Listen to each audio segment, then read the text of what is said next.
В мрака на Карибско море, легендата за призрачния кораб на черната брада продължава да стряска моряците и до днес. Разказва се, че страховитият пират Едуард Тич, известен като черната брада, никога не е намерил покой след своята смърт. Когато го убили в ожесточена битка, корабът му, отмъщението на кралица Анна, сякаш изчезнал в мъглата. Но това било само началото на кошмара. В нощи с пълнолуние, мореплаватели разказват за зловещ силует, който се появява на хоризонта.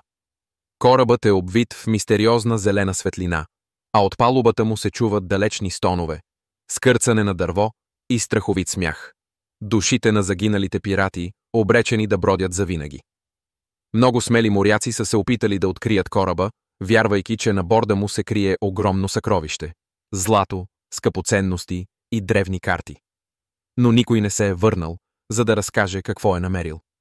Казват, че черната брада лично охранява своето богатство и че сенките на загиналите му моряци ще се борят с всеки, който се доближи.